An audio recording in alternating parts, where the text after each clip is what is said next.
Japan doesn't just cook food, it refines it until there's nothing left to improve and serves it that way every single time. Fried chicken so precisely marinated and double fried that the crust shatters while the interior stays juicy in a way that no other technique achieves. Stir-fried noodles cooked on a griddle that somehow taste better than most restaurant meals. And a loaded savory pancake that somehow manages to be crispy, soft, and fresh with every single bite. These aren't top-dollar menu items. They're food ideas so well thought out that once you try them, they become the standard everything else is measured against. Today, we're counting down 15 Japanese foods so smart they should be global. Number 1. Karaage chicken. Fried chicken exists in every food culture in some form. Japan's version, Karaage, produces a result so consistently superior to most other approaches that once you understand the technique behind it, the difference becomes immediately explainable. The chicken is cut into irregular bite-sized pieces rather than uniform portions, which creates more surface area for the marinade to penetrate. It's soaked in a mixture of soy sauce, ginger, sake,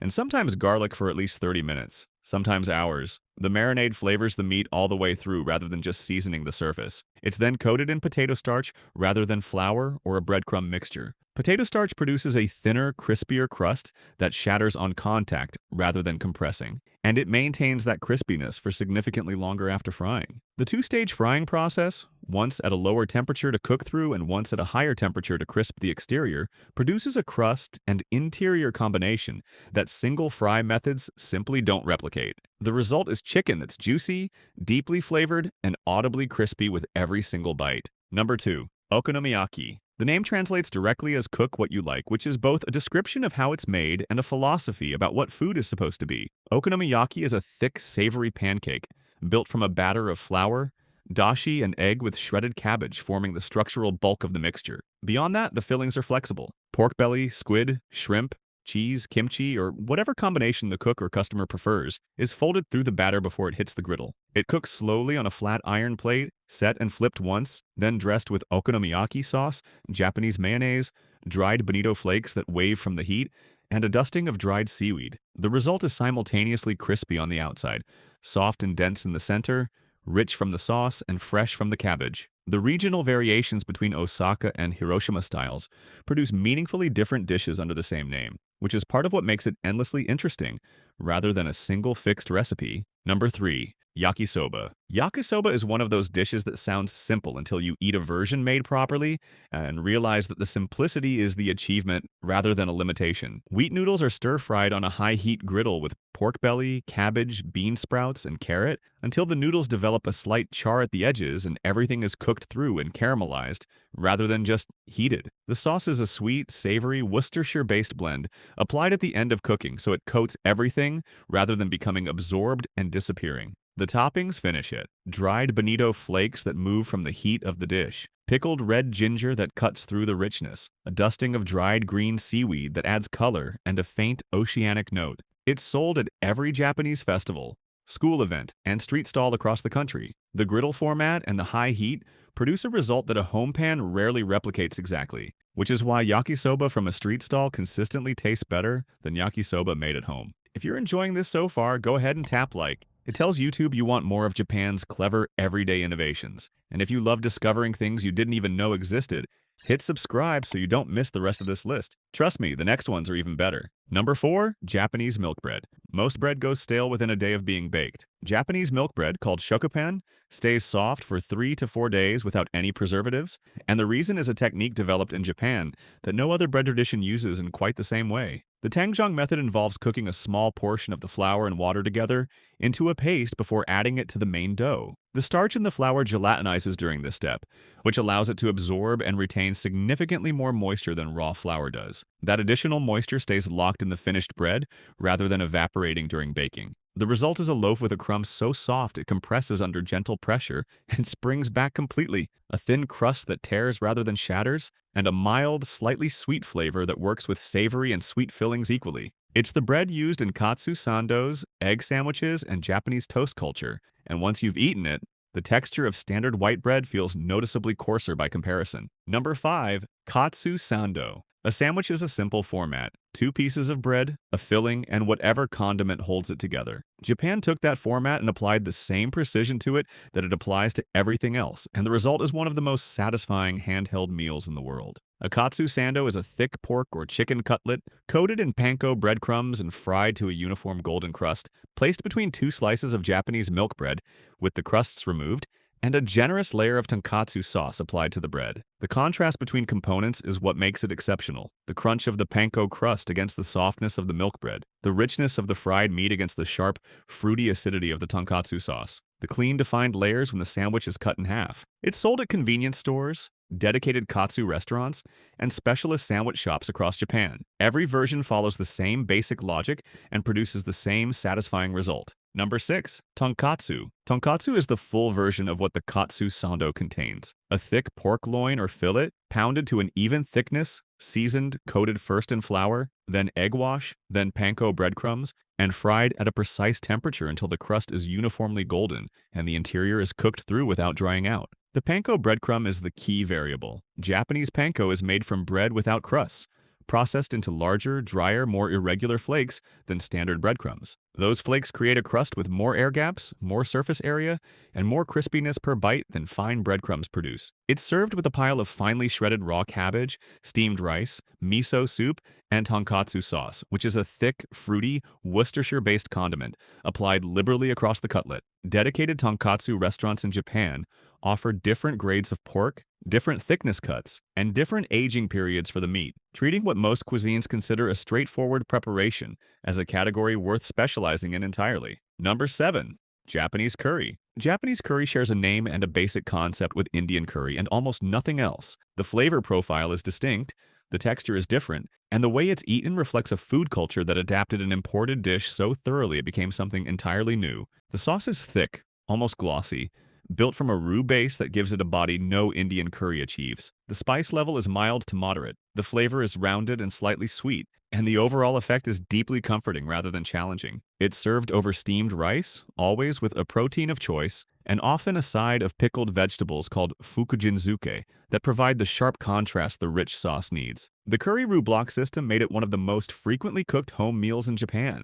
Survey after survey consistently places it among the most popular dishes in the country, across every age group. It's a dish that's been in Japanese households for over a century and shows no sign of declining. Number 8. Ochazuke. Ochazuke is one of those dishes that reveals something important about Japanese food culture. It takes the simplest possible ingredients, combines them in the most straightforward possible way, and produces something so satisfying that it's eaten across Japan at every meal of the day, including late at night when nothing else is available. A bowl of cooked rice, hot green tea, or dashi broth poured directly over it, and a selection of toppings placed across the surface: pickled plum, flaked salmon, nori, sesame, wasabi. The combination is assembled in under 2 minutes from ingredients most Japanese households have permanently available. The broth softens the rice slightly while keeping it warm. The toppings provide seasoning, texture, and flavor contrast. The result is a light, deeply comforting meal that transforms leftover rice into something worth eating rather than something to be dealt with. In Japan, it's considered both everyday comfort food and a late-night staple after drinks, which is the most reliable possible indicator that a dish works at every level of hunger and occasion. Number 9. Chawanmushi. Custard is a dessert concept in most food cultures. Japan made a savory version and placed it at the beginning of a meal, and the logic becomes clear the moment you taste it. Chawanmushi is a steamed egg custard made from a mixture of egg and dashi broth in a ratio that produces a texture significantly softer than a standard egg preparation. The custard sets just enough to hold its shape when the lid is removed, but wobbles visibly and dissolves almost immediately on the tongue. Inside the custard, hidden beneath the surface, are pieces of chicken, prawn, shiitake mushroom, and ginkgo nut that were placed in the cup before the egg mixture was added and steamed. Each ingredient reveals itself as the custard is eaten. The flavor is deeply savory, gentle, and clean. It's served in a lidded ceramic cup with a small spoon and eaten slowly, one spoonful at a time, which is the appropriate pace for something this delicate. Number 10. Shabu-shabu. The name is onomatopoeic. It describes the sound of paper-thin slices of meat being swished briefly through simmering broth, which is both the technique and the experience of eating shabu-shabu simultaneously. A pot of kombu dashi simmers at the center of the table. Paper-thin slices of wagyu or pork, vegetables, tofu, and mushrooms are placed on platters beside it. Each piece is held with chopsticks and moved briefly through the broth, cooking in seconds rather than minutes, because the slices are thin enough that the heat penetrates instantly. The cooked piece is then dipped in either ponzu, a citrus-based soy sauce, or a creamy sesame sauce before being eaten immediately while still at temperature. Everything about the format is intentional. The brief cooking time preserves the flavor and texture of premium meat in a way that longer cooking destroys. The dipping sauces add contrast rather than overwhelming the ingredient, and the shared pot at the center of the table makes the meal a communal experience rather than individual plates arriving from a kitchen. Number 11. Mentaiko pasta. Mentaiko pasta is the clearest example of Japan's approach to culinary fusion, which is to take something from another culture,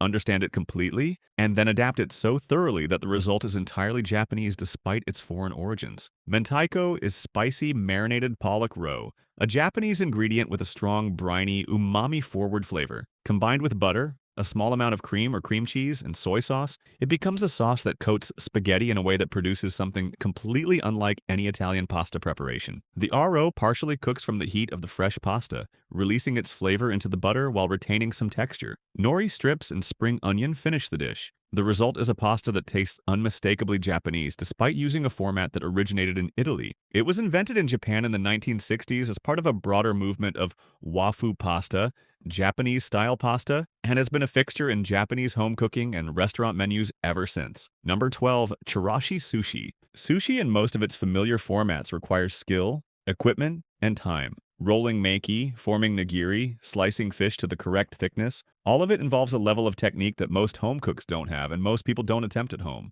Chirashi sushi removes all of that. A bowl of seasoned sushi rice is prepared in the same way as any sushi base, with rice vinegar, sugar, and salt folded through while the rice is still warm. Then, an assortment of toppings is arranged across the surface. Sliced raw fish, cooked prawn, tamago, pickled vegetables, nori, and whatever else is available or preferred. There's no rolling, no shaping, no specialist equipment. The bowl delivers all the flavors of a sushi platter in a format that anyone can assemble at home in the time it takes to cook rice. In Japan, it's eaten at celebrations, on special occasions, and as an everyday meal depending on the quality and quantity of the toppings. The format scales from simple to elaborate, without changing the fundamental approach. Number 13. Yakitori skewers. Most cuisines that grill meat on skewers treat the skewer as a delivery mechanism. The meat is the point. The skewer is just what holds it together. Japan treats the skewer as a format that defines exactly how each piece of chicken is prepared, seasoned, and cooked, and the result is a category of food rather than a single dish. Yakitori covers every part of the chicken: thigh meat, breast, skin grilled until it crisps and renders, neck, cartilage, liver, hearts. Each cut requires different preparation, different skewering technique, different cooking time, and different seasoning to be correct. Tare, a sweet soy-based glaze built up through repeated dipping and grilling, or shio, simple salt, applied at the right moment. The charcoal grill, called a binchotan grill, burns at a specific temperature that chars the exterior without drying the interior. The distance from the heat and the rotation of the skewer are controlled throughout. It's a cuisine built around one animal, one cooking method, and an attention to detail that treats the simplest possible format as worthy of complete mastery. Number 14. Tamagoyaki sandwich. The tamago sando is a breakfast sandwich so precisely constructed and so consistently executed that it has become one of the most talked about convenience store items in the world. Despite being made from two ingredients most people already eat every day, Japanese milk bread, cut thick and with the crust removed, holds a filling of rolled tamagoyaki egg that's been seasoned with dashi, mirin, and soy sauce, before being cooked in layers in a rectangular pan and pressed into a firm block. The egg filling is thick enough to be the dominant component of the sandwich, rather than an afterthought inside the bread. Some versions use a creamy egg salad made with Japanese mayonnaise instead of the rolled omelet. Both versions exist at Japanese convenience stores, and both have their dedicated followings. What makes it remarkable isn't the complexity, it's the precision. The bread-to-filling ratio, the seasoning of the egg, the texture of the milk bread against the firm omelet or creamy salad. Every element is exactly right, which is why a sandwich this simple has generated the international attention it has. Number 15. Kaiseki. Every other dish on this list is a single thing done exceptionally well. Kaiseki is a complete philosophy expressed through an entire meal, and experiencing it changes the way most people think about what food can be. A kaiseki meal is a multi-course progression developed from the traditional Japanese tea ceremony tradition